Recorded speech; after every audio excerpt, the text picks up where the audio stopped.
You are listening to Social Europe podcast. We discuss cutting-edge thinking on politics, economy, and employment and labour with some of the most thought-provoking people around, including Nobel Prize winners and other internationally acclaimed experts. So welcome and enjoy the conversation.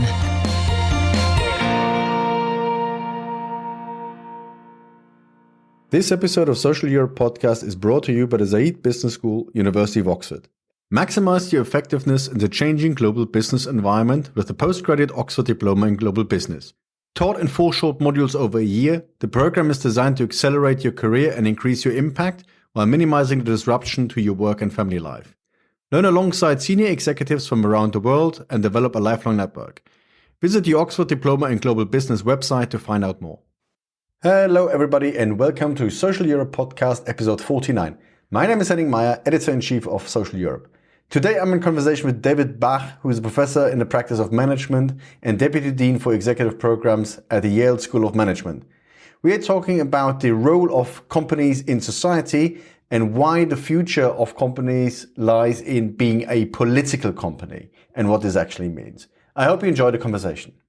So, David Bach, thank you very much indeed for taking the time today to talk to me about the business government and the business social stakeholder relationship and how it is actually changing. And to get us started, I mean, if we look at recent developments in the economy, sometimes dubbed as capitalism without capital, i.e., economies are becoming much more reliant on intangible assets, which also include reputation, brand, and other things. How do you see that the business wider stakeholder relationship is changing in the wake of these developments? Yeah, it's such a critical change, right?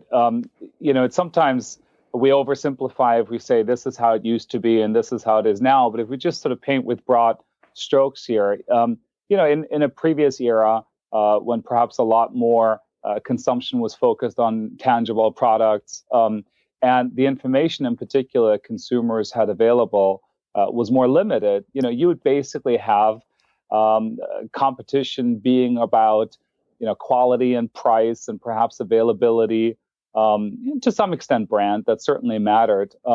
But we used to teach this in business schools. It's about quality and price and availability and distribution and so on.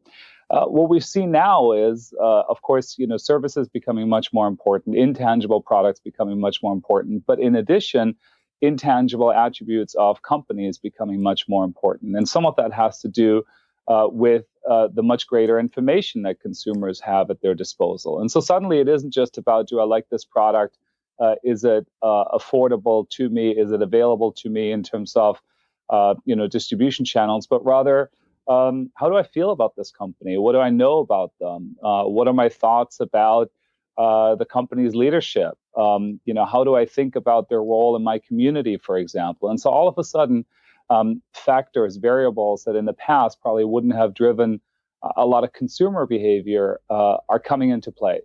And that means that a whole range of other stakeholders, NGOs, activists, others, now have the opportunity to leverage this greater awareness that consumers can have about companies to actually exert pressure on companies to change their behavior. And so it's a very different paradigm in many ways.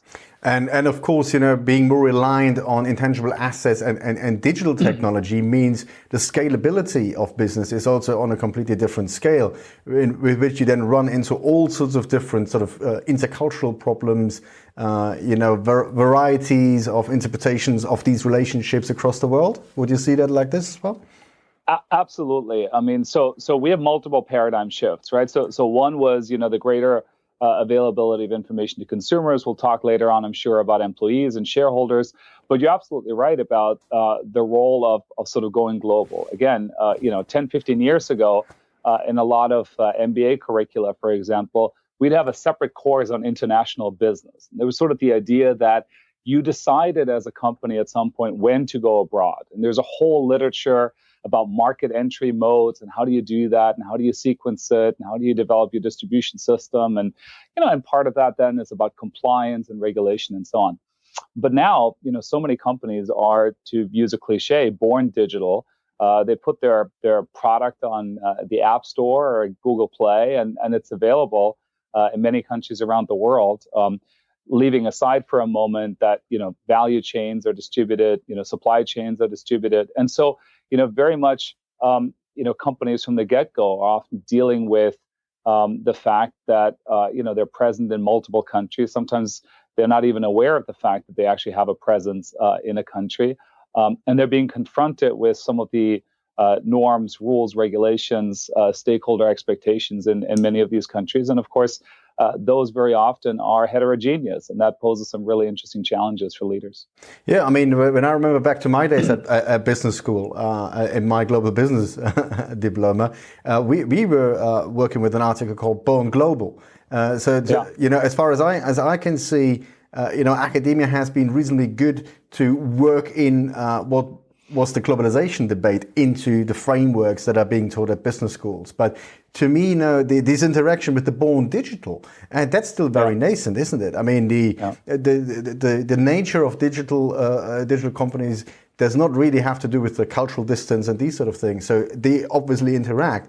But what is the latest in terms of research? How does that progress that was made with these frameworks under the globalization debate, how is that being developed further, taking into account the digital economy? Sure.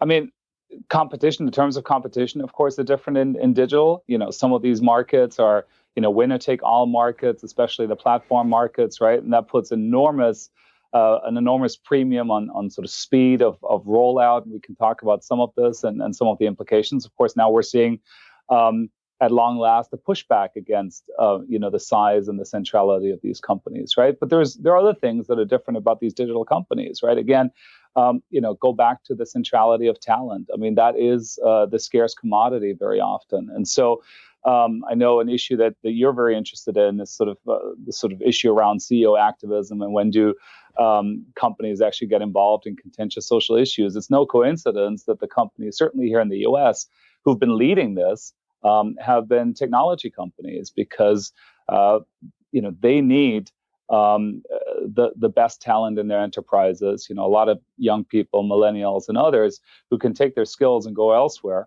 And so this sort of values match between the employee and the company is really important. So that's another way in which digital and technology in particular are different when it comes to how they're engaging with society and social issues. Yeah, and there's obviously, as far as I can see, there is no alternative to being engaged in the wider stakeholder community, especially, in terms of policy making. Existing regulations are also badly lacking behind. If you look at issues like, how to calculate the tax base these days, how does antitrust regulation fit the digital economy? These are just two areas where there will clearly be also development in terms of regulation and policy, and obviously companies will probably want to be involved in shaping that. So that leads me to sort of maybe strange conclusion that one of the things I'm currently working on here in Germany is there actually an alternative to a company being political, not political in the sense that it's party political, but back to the Greek origin, it means we're being engaged in the state affairs and public life. So the new company is a political company, isn't it? It's such an important point, and I sometimes say to students or to executives here that we've done in management education, I think, for a long time, we've done a disservice to our students, trying to sort of deliberately taking politics out of business, sort of suggesting to them that the business of business is business, and you shouldn't have to worry about politics and society. And you're absolutely right. Historically, that hasn't been the case. You think of business sort of in the late 19th century, early 20th century. These firms had enormous political influence and political weight, and it was sort of understood that they were political actors. And my view is that there's been this sort of effort, particularly sort of in the second half of the 20th century, to try to take that out, right? So that the primacy of shareholder capitalism also led to this notion that you could safely, as a manager, ignore politics, and in fact that is what you were supposed to do, that businesses were economic entities, and we completely overlook the fact that they're comprised of people, they're operating within the context of societies. Markets don't exist in a vacuum, and so absolutely, business has always been political. For reasons that we can discuss, I think it's becoming more political now, but it never stopped being political. And I think, as I said before, we've done a disservice in business schools educating leaders to think that they should shy away from that, because first of all, it's not realistic, as many of them have learned recently, and it's also not helpful for their businesses to not embrace the political role that they play, both at home and abroad. And it's actually bad for business itself. I mean, this conclusion that the future of the firm is being a political firm actually came to me after I had a chat with Colin Meyer, who leads a big research project at the British Academy in London, and they finished the first part of it, and basically is exactly what you were saying: the limitation of the purpose of business to shareholder value, which was sort of the Milton Friedmanite turn in the second half of the 20th century, that has really narrowed the view, and it has been bad for business because as a result, business has withdrawn as a social actor. Trust in business has plummeted, and in order to survive, and we can talk about concepts like social license to operate. Businesses need to rediscover these roots, and if you want to boil down Colin's research into one sentence, he says the businesses have to rediscover their purpose, and the purpose is to find profitable solutions to the problems of people and planet. So that means they have to be political. There's no other way. Absolutely. Yeah, I mean, we can arrive at that conclusion in many different ways, right? If you ask what is political, Harold Laswell famously defined politics as who gets what, when, and how. I mean, to assume that business does not play a role in that, of course, is not being realistic and not being cognizant of the outsized influence that decision-making in businesses and by businesses has on the way societies function, the way we produce, where, how, who gets employed, how much they get paid, how does value get distributed among the various contributors, what is the impact on the planet, as you pointed out, Colin focuses on. So all of this is intensely political. BCG put out a report just a couple of years ago, I think the Henderson Institute there, and they said the title was "The Business of Business is No Longer Just Business." Interesting play on words. I would argue the business of business has never been, just business. But as you said, we're rediscovering that, and some of it is by enlightened business leaders, and quite a bit of it is as a result of some rude awakenings, as governments and civil society groups have reminded business that they're operating in a social and political context and can't escape it. So that's a really interesting point of time when business has lost trust to an extent that they have to rediscover their historical purpose, and at the same time we have fundamental shifts in the way the economy works, which also has a lot of impact in what the scope of business actually is. Yeah, and I think that's right. Yeah, go on. Go ahead. Well, for me, I mean, just as a bit of a sort of personal anecdote, perhaps, and you were talking before about technology companies. I mean, I went to Berkeley to get my PhD in the late 1990s, and I was very interested in writing a dissertation on private actors and global governance. That was sort of a hot topic in the 90s, and of course, I got to California right in the middle of the dot-com boom, and here were entrepreneurs who had very much bought into the sort of what was then referred to as a cyber libertarian ideal, that cyberspace was a distinctive space and people should stay away from it, that governments couldn't regulate it and shouldn't regulate it.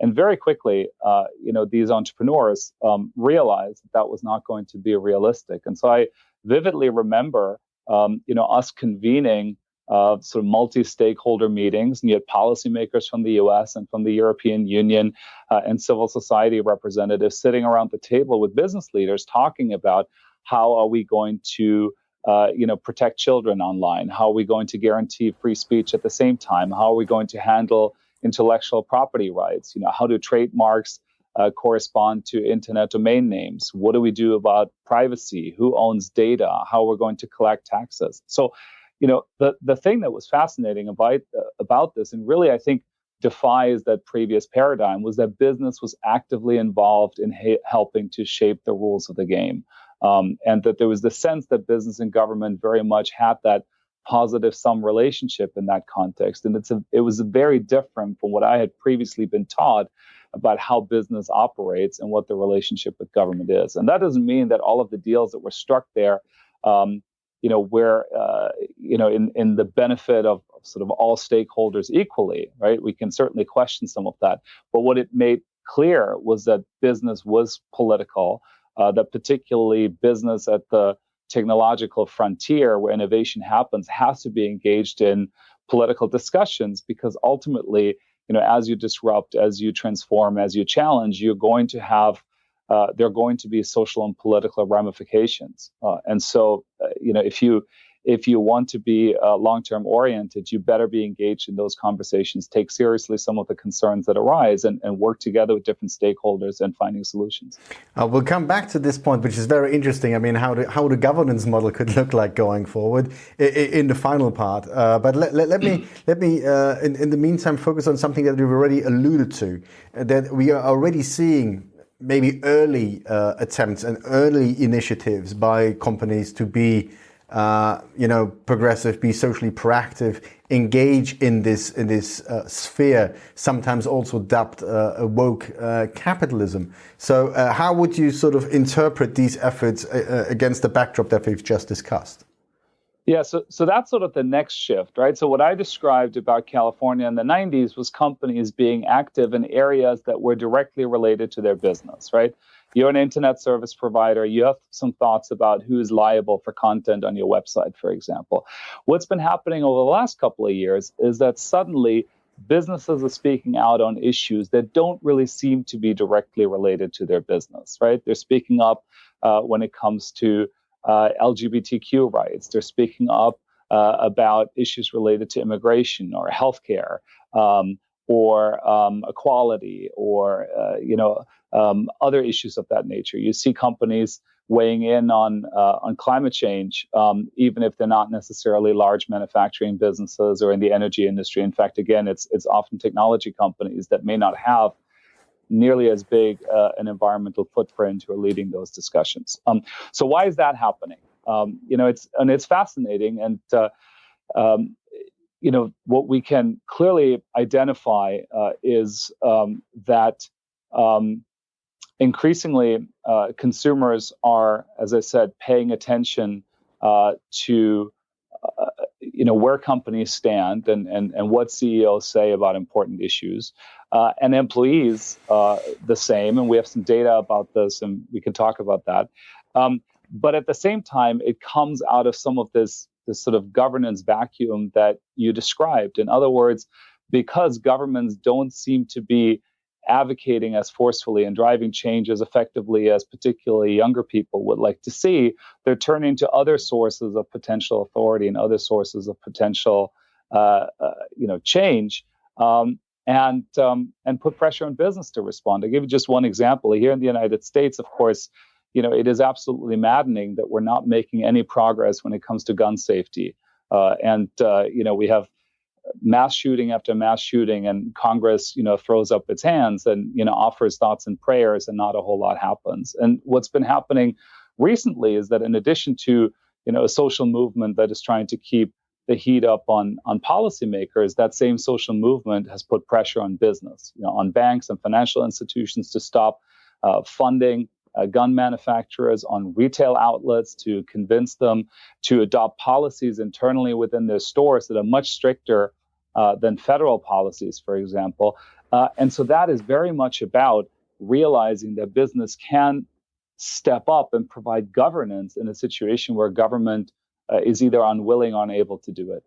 And interestingly, I mean, maybe because of the nature of policy making, they're always one or two steps behind and trying to establish the new system. But at the same time, if we link it back to the discussion we had about the nature of the new economy, I mean, not just that there is a vacuum, but also the scale of these companies in terms of economic impact and size, Sure. as well as cultural impact, given the kind of products that they produce.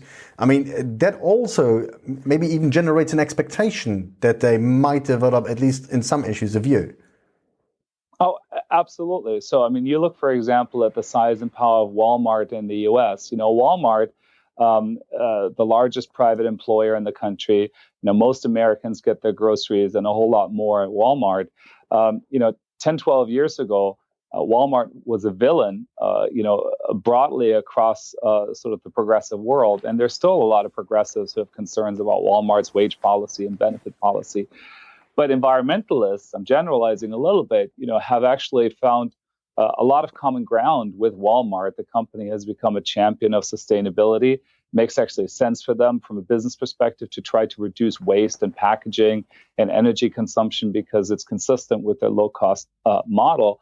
And if you ask sort of a lot of environmental advocates whether you can drive change more quickly by getting Walmart to change some of its sourcing policy or by getting the Environmental Protection Agency to adopt a new policy or new standards, without question, it's the former. It's much faster. The scale is bigger. The impact is much more immediate. And so you've had these really interesting collaborations between companies and pressure groups and NGOs to drive change that, historically we would have thought of as being the purview of government. Yeah, interestingly, I mean, economic levers, political levers seem to move the other way as well. I mean, there's always a discussion in public policy to use government procurement as a lever, to effectively force standards into supply chains. And what you're describing is effectively the same thing, applied to a very dominant economic player. That's totally true. And again, I come back to Walmart again with their size and their influence. They have set standards on the supply chain side and have shared them widely with all of their suppliers, with others. And so their standards around sustainability in the supply chain are actually reshaping, manufacturing, parts of manufacturing, certainly, retail. In a way that historically, government proclaimed standards or government procurement would have done. And, let's come to the very tricky bit. I mean, what we so far described is basically a process within companies that they have to rediscover their traditional purposes, which basically means they have to become political, even if they don't see this as this at the moment. At the same time, we've sketched out a moving economy quickly, changing into a more and more digital economy, and the lack of progress or the difficulty of policymakers to keep step with this. Yeah. So it seems obvious that going forward, in order to get a good equilibrium, that businesses and policymakers need to work together. And you've already mentioned some mechanisms that have been applied since the 90s, multi-stakeholder approaches and so on and so forth. Yeah. They have been good, as far as I can see, in terms of open deliberation, but have been lacking in terms of hard output, I would say. So how would you make this business, government, and business wider stakeholder relationship more effective going forward in these new circumstances? You're absolutely right. I think there is a whole lot that is positive in terms of business stepping up and accepting responsibility for their role and their impact in a way that perhaps for some time they didn't. But let's not make a mistake about this. This is entirely self-interested. I mean, this is not because they suddenly decided to act against self-interest. It is very much about consumers increasingly being aware, employees increasingly demanding their companies take a stand. The amount of money that has gone into institutional investments that are long-term oriented, that look at the environmental, social, and governance performance of companies has increased. And so, CEOs have responded. They know that if they don't speak out about an important issue, an issue that is important to their employees or their customers, they might lose them. Those are critical assets for them, of course. That's the whole ball game when it comes to a particularly innovative technology company, right? The quality of your staff.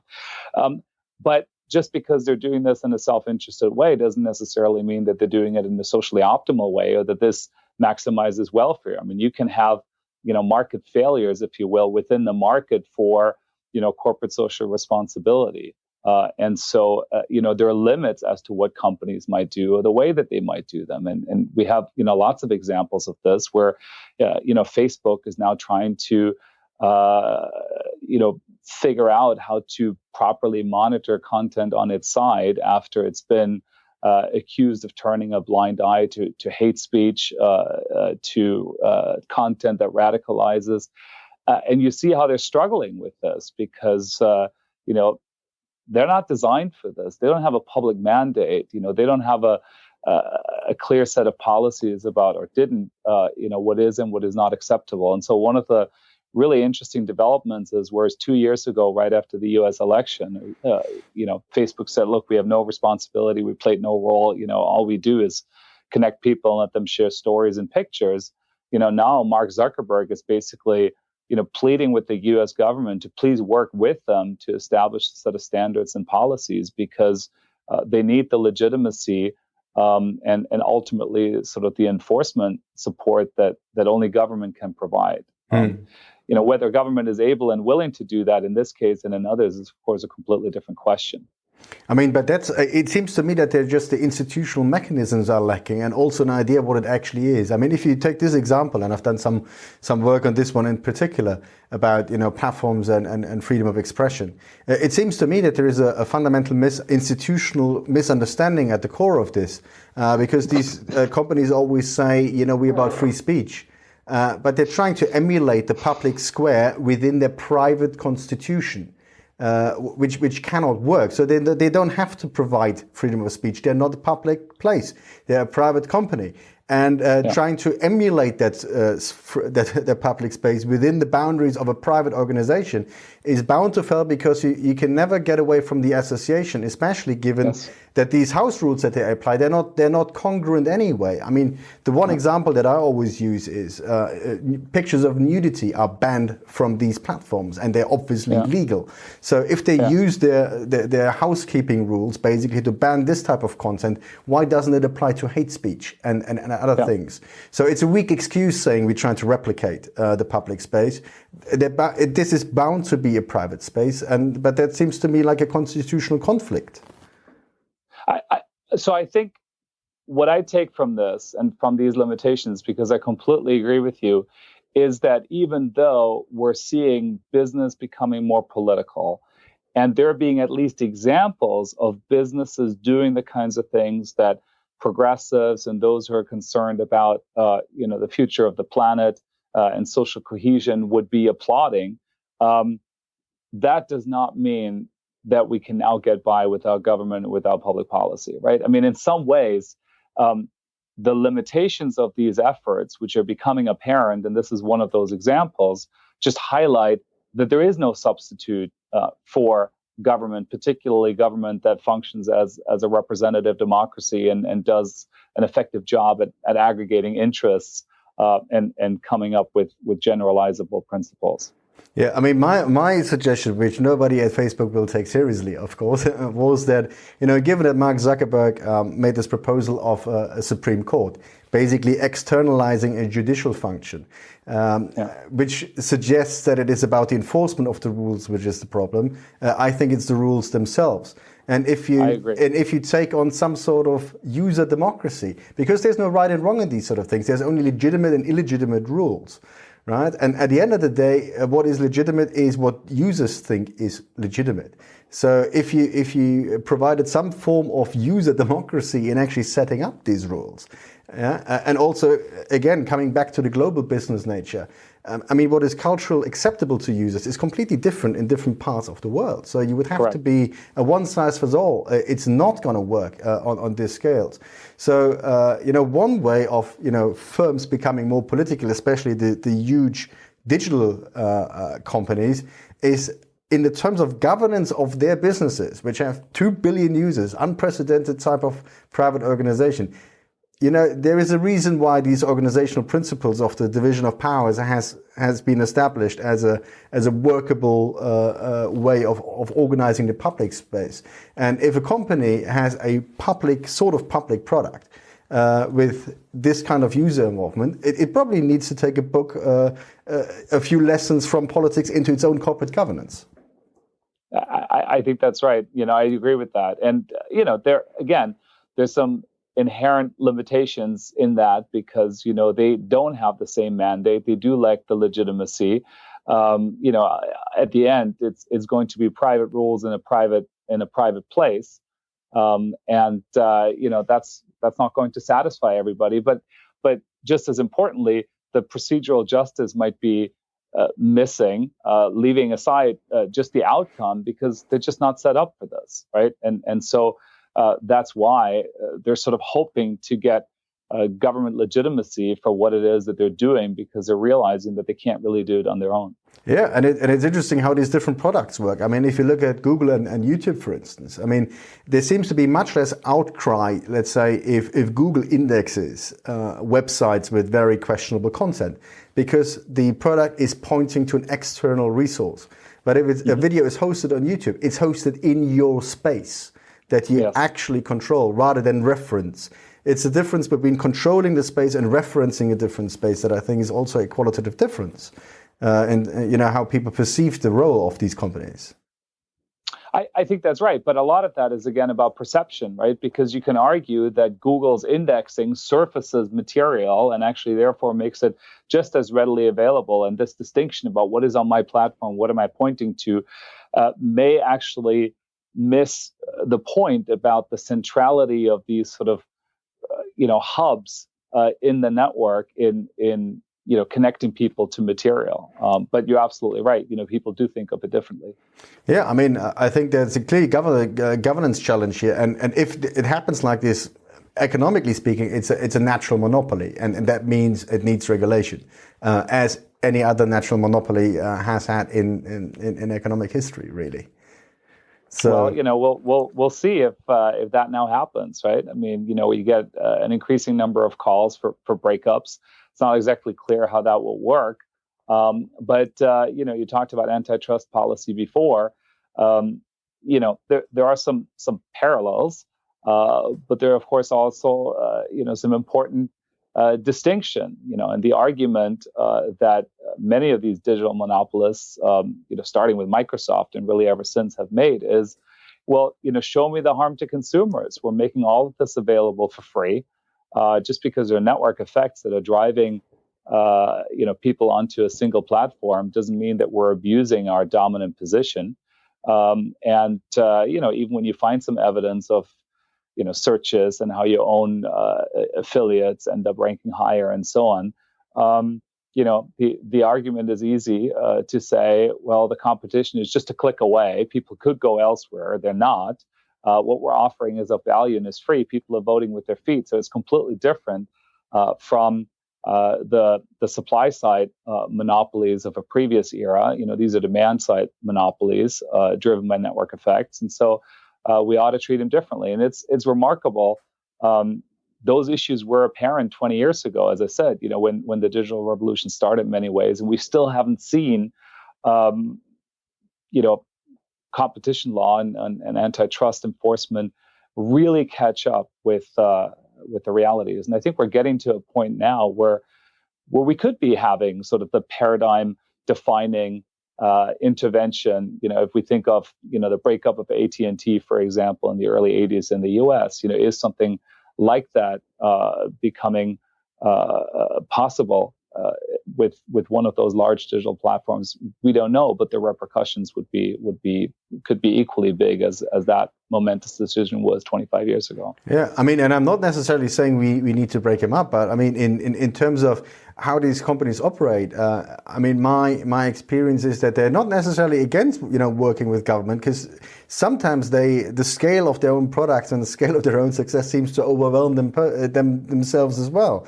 But I mean, how can we? And that's, I think, the critical thing also for policymakers, because we try to straddle the spheres of policy making and business here. I mean, if we've tried for 20 years, how can we improve that process of working together to find sustainable solutions? Because there are obviously a lot of benefits that should be harvested, but how can can this governance interface be improved? I think that seems to be a key question. I have no answer to that, but that's why I ask you. I'm not sure I have a ready-made, recipe as well. But the approach in Europe for a long time has been, the commission provides a conference room and a coffee and invites stakeholders, and let's have a conversation, and we end up with, some co-regulation, that has the support and the input from business at the very beginning. In the U.S., of course, the process has been much more adversarial, with regulatory agencies putting out rules for comments and companies weighing in, and regulators then promulgating rules, and often that leading to court challenges and so on. I think neither one of those two systems is terribly effective. I would agree with you. And even in both of those models, there are a whole lot of voices that are excluded. If you're not organized, very difficult to participate in that process. I think companies are beginning to figure out how to get input from a broader stakeholder community through stakeholder councils and engagement mechanisms, but also, quite frankly, through social media. I mean, social media monitoring is something that a lot of companies are taking very seriously now. And I wouldn't go as far as some utopians perhaps go about that being a new type of democracy. Quite the contrary, perhaps. But you see a very direct kind of interaction between companies and stakeholders that they touch as a result of this. I think what we haven't done is sort of bring government back into that conversation, and sort of merging those models in an effective way. But I think increasingly, companies are willing to engage, and they're looking for governments who can effectively work with them, and governments can bring their legitimacy, and business can bring their expertise, their know-how, their capital, but already pointed in a certain direction as a result of stakeholder input, input from their customers, from their employees, from their shareholders, who are often, they're not ignorant of what some of these problems actually are, but they recognize that business alone can't get it done. Yeah, so the public affairs function is probably changing quite dramatically, and at the same time, I mean, it's also the role of government to be responsive to stakeholders, including business. So and maybe governments have not done a great job being responsive beyond sort of election campaigns as well. So there is, that's why I'm very much interested in this space. The whole idea of create shared value, these sort of things. It's about creating institutional relationships and processes, really, of communication flows and engagement that might be able to, deliver more effective results than we've seen in the last 20 years. Yeah, I mean, when I look at a company and I try to figure out where are they on this journey, one of the most useful indicators is actually how internally this engagement with stakeholders is organized. Because the old model was exactly as you alluded to. You had your government affairs people, you had your legal people, you had some people focused on corporate communications, maybe somebody sort of charged with CSR or running the foundation. And two things used to be quite common. One was these different functions were not integrated in any kind of way. They were really seen as completely different functions aimed at different stakeholders that were dealing with different issues. And the second one was they were not tied in or plugged into the broader strategic conversation that was happening in the enterprise. In many ways, their job was to sort of clear the path or deal with some of the externalities that might result as the company proceeded on its market-oriented trajectory. And so I think the companies that are leading in this space now are the ones who are realizing that engagement with government, engagement with civil society, engagement with stakeholders writ large to communications, that all of these are basically just sides of the same coin. I mean, you're engaging in conversations with the public at large and with stakeholders, and you need to align these things. And so a lot of companies are bringing them together under senior positions in external affairs or in public affairs. So that's a really important trend. But the other one is that those people, those functions are then part of the strategy formulation process within the enterprise itself, rather than just an afterthought, right? So given how society is changing, given how, what government interests and priorities are, given the pressure that we're getting from some of our constituents, what are some solutions that we could pursue? And it goes a little bit back to what I think you discussed with Colin about, putting yourself in a position where you can actually find solutions to problems, right? And there are, many examples now of companies that have taken that step, the integration across, and particularly then the sort of integration into the core strategy process in the enterprise. Yeah, I mean, in traditional public affairs, you had the prevention element, preventing regulation, preventing costs. You had the enabling element, which was, I completely agree, a focus on markets, right? So develop new markets, create new opportunities. Yeah. But I think you have more and more this intelligent element, which goes towards the internal client, which is basically being the feelers, the social and societal feelers, and transport this kind of information into the strategy making, managerial decision making processes. That's exactly right, and that is sort of, if you will, the organizational manifestation of what we talked about before. The notion that business is political, and political doesn't mean here partisan political, but understanding that the decisions that get made in business have real consequences for people, whether or not they're consumers or employees, and that you cannot isolate the enterprise from the implications of those decisions. And so you might as well have these sensors, these feelers, this engagement with the communities that you touch, so that you can, first of all, shape their perception of the enterprise, but just as importantly and increasingly, gather intelligence, gather information, pick up sentiment, and make it part of the decision-making process as you're pivoting the enterprise increasingly towards what you described as shared value, right? Which are situations where you enhance the competitiveness of the enterprise while at the same time improving the community in which you operate. And that doesn't solve all problems. There are some real trade-offs between private interest and public good. But if we just got to a point where companies realized how many win-wins there are between helping themselves and helping the communities in which they operate, I think we'd be a lot closer to where we should be. Oh, I absolutely agree. And it's great that you think that, the way I try to rationalize these developments makes broadly sense. So that's a great relief. David, thank you very much indeed. I think this is unfortunately all we have time for today. So, but there's what we described is a very dynamic space. So we'll see how this develops over the coming years. But I'm absolutely sure that there's more trial and error in this area going forward. Thank you very much. Thank you, Henning. Thank you very much for listening. We hope you enjoyed it. Make sure you don't miss future episodes by subscribing to Social Europe Podcast. You can also read our articles on www.socialeurope.eu and follow us on Facebook and on Twitter @Social Europe. Until next time.